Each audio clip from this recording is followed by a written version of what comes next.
So then, again, I talked about PowerPoint presentation, notes.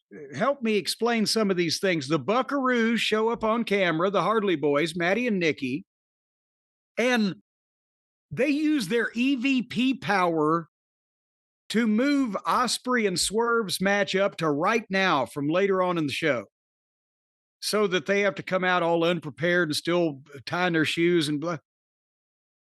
Have we ever established why are they allowed to do these things? The EVPs, Tony is right there. Yeah. He can overrule whatever. Later on in the program, within 10 seconds of two guys have an interaction, he's booked the match for next week. So why doesn't he just come out and say, no, you guys are being pricks and it's my company and that's not right. So don't do that. Have we ever gotten a reason why that cannot take place? No, they beat him up, and then no one really cared, so that kind of went away. The Bucks weren't getting over as the right kind of heels. It was the, we don't want to watch this heels, not the, oh my God, they're heels. I can't wait to see someone beat them up. Person beat him up and it wasn't filmed. It was in the back. It was fucking CM Punk. But, they've established that Tony's that gorilla. They've established just recently with MJF and Shelton. Tony was back there like a ventriloquist dummy, just all of his motions.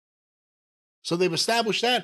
How could they say these things and what could they do to make it happen? And why doesn't Tony overrule it? They haven't even come out and produced a contract that Tony was stupid enough to sign in 2021 that gave them the ability to do this and that and the other thing. They just, it's inexplicable. So anyway, here comes Ospreay and Swerve to come out for their match early, and it's against Blake Christian and Lee Johnson. And I know you're never going to believe this, Brian, but they had a competitive match. The two top baby faces had all they could handle from these two guys that have never had a television win. And the Buckaroos came to ringside for a break spot. They went through a break with this, but they come to ringside to fucking watch, right? So then finally, Swerve makes a comeback.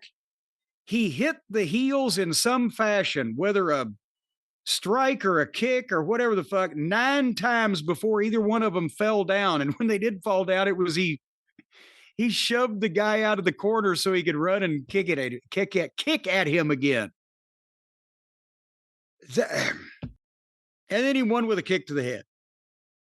And then Swerve and Ospreay tried to go after the Hardley boys, but security was right there and held them back and got in between so there could be no violence.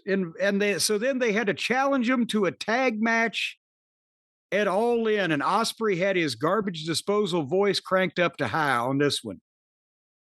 But now Ospreay and Swerve at their big stadium show and pay-per-view are tied up in a match that won't contribute a single dime to the take.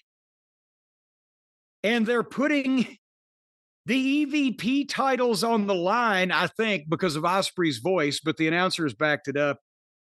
But what does that mean? If the babyfaces win, they're the EVPs? Or if they beat the Bucks can't be EVPs anymore?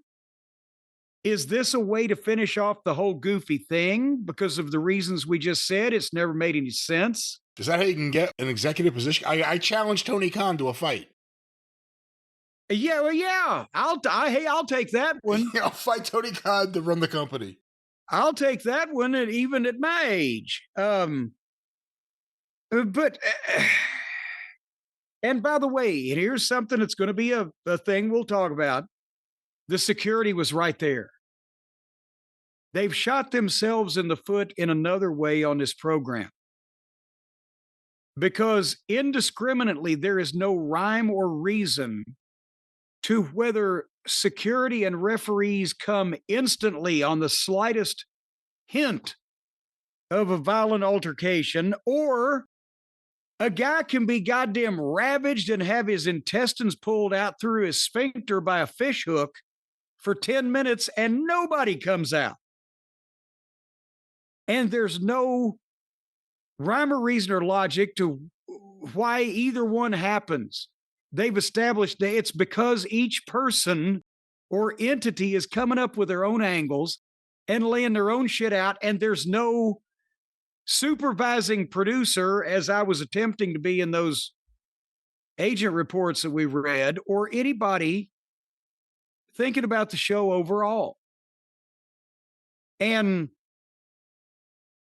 you've got to establish a baseline with, here is how we respond to incidents like this. And it's got to be somewhere about, oh my God, we were caught unawares. It took us a few seconds to scramble out there, whatever. But there's ways you can set it up and you can still get your point across, but you just can't take 5 minutes to do all this goofy shit that by the time when you're trying to get a heat and an angle and it takes 5 fucking minutes and nobody's trying to stop it and the baby face is just laying there, you ain't going to get any son of a bitch violent enough to come over the rail in that situation. The heat it's not urgent heat.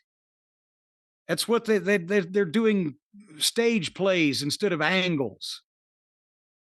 And they could stagger their run-ins while I'm talking about it also with the security, where you don't, the 12 guys are not just standing by. Yeah, really. You know, first the 2 or 3 referees come, holy shit, what's going on? And maybe the bells ring a ding, ding, ding. And then a couple of T-shirt security guys are coming down. Oh my gosh, we got to stop this. And hey, Joe and Fred, 2 more come down. Then maybe a couple of the fucking job guys with no shirt on, so the people in the cheap seats can tell they're wrestlers.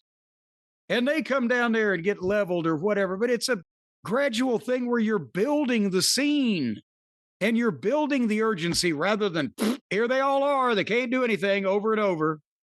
There's fresh hope coming in. Things like that. Anyway,